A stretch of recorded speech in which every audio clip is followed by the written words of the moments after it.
Hey there, writers, and welcome back to the Well-Storied podcast. My name is Kristen Kiefer, and this podcast is where I help writers craft sensational novels and build their very best writing lives. If you don't know, each episode of the podcast is where I translate an article from the Well-Storied blog into audio so you can listen in on the go. And as we often do on Mondays, we are diving back into the blog archives. Actually, today we are tackling a series of articles that I wrote for the blog back in 2015 and that were kind of in desperate need of an update, so I'm very excited to begin editing those now, updating them, and sharing them with you here and all over social media and beyond. And so today's episode is entitled 10 Things to Do Before Editing Your First Draft. So if you can't tell, this series that we're going to cover over the next several weeks is all about editing and revising your stories. So without any further ado, let's jump into today's episode. If you would like to read along as you listen in, make sure to head on over to well-storied.com/before.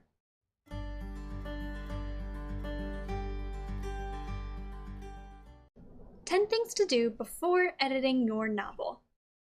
So, you've finished the first draft of your novel. Congratulations! With a completed draft under your belt, it can be tempting to dive straight into edits, revising all of those pesky plot holes and other weaknesses you created along the way. This, however, would likely be a big mistake. Revising is a massive undertaking, requiring plenty of planning and objective thinking. With that in mind, let's take a look at 10 smart steps you can take before launching headfirst into the overwhelm that is editing a full-length story. How much time and effort you put into each step may vary depending on several factors, but each one is important to consider no matter your writing process. Shall we begin? Step number 1. Take a break. Editing requires objectivity, and so one of the worst mistakes you can make is to jump straight back into your manuscript after completing the first draft. To revise effectively, you need to put a little distance between you and your story. Generally, I'd recommend waiting at least 2 weeks before taking a second look at your story, but 1 to 2 months is really best for the best results. In the meantime, you can draft your next book, plan a new project, catch up on your TBR list, or otherwise refill your creative well. Step number 2. Read through your manuscript.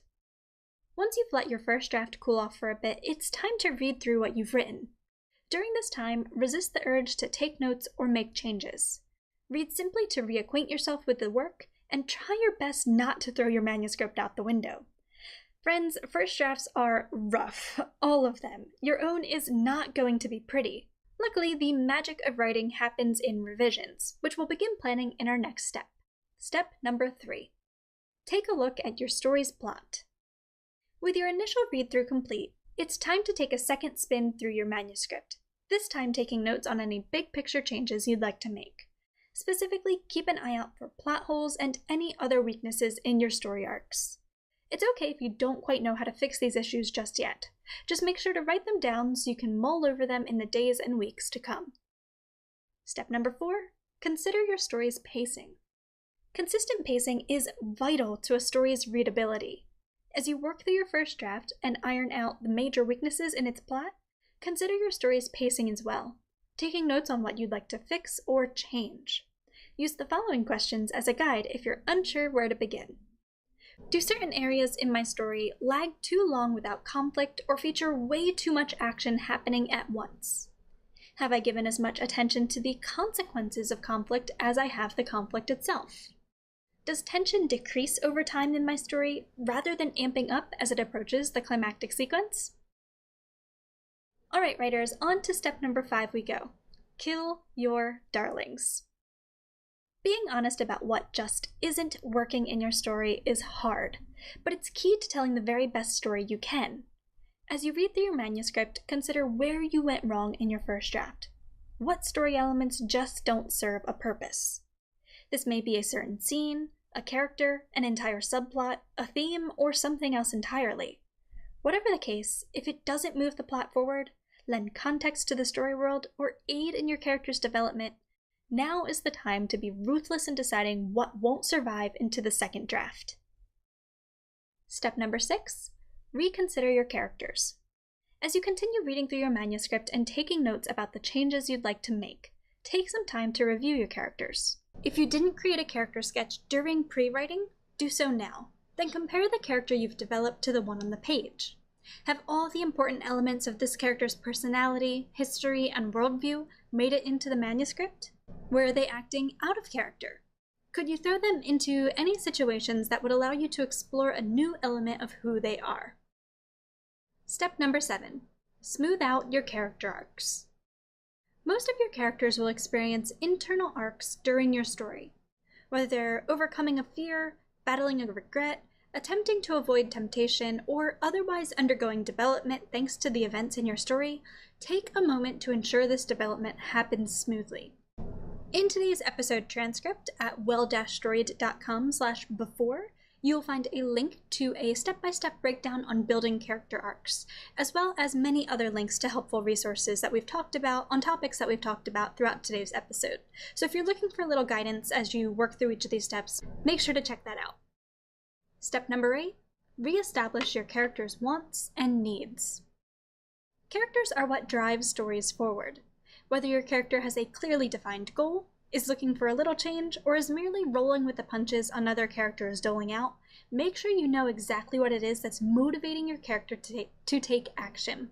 If you're unsure, you risk that invaluable connection that hooks readers into your story. But by using your characters to develop the plot, you give readers a reason to invest in your story and keep turning pages. Step number 9, iron out the details. By now, you have plenty to consider as you tackle the second draft of your story.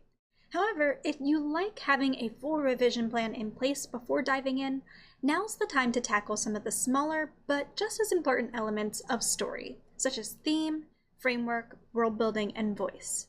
Which elements are missing or underdeveloped in your first draft? Which could use a major overhaul? Depending on your genre and story, some of these elements could create a butterfly effect, with one small change developing into complete rewrites of plot, character, and more. So make sure to give them the time of day, okay? And finally, step number 10, make a game plan. No two writers approach revisions in the same way. You may wish to write many small drafts, making changes to only one story element at a time. Or you may wish to work big, revising all of your story's major elements during one draft, then refining or moving on to line edits in the next. The choice is really up to you, writer. But with all that said, I would encourage you to take a look at the list of changes you'd like to make to your story and to prioritize what's most important. Don't work on refining your prose if your plot is still in shambles, or your themes if you're still developing your character arcs. Cut through the editing overwhelm by identifying which changes will have the biggest impact on your story, then considering how those changes might affect other story elements. With a prioritized game plan in place, you'll find it that much easier to conquer your story's second draft.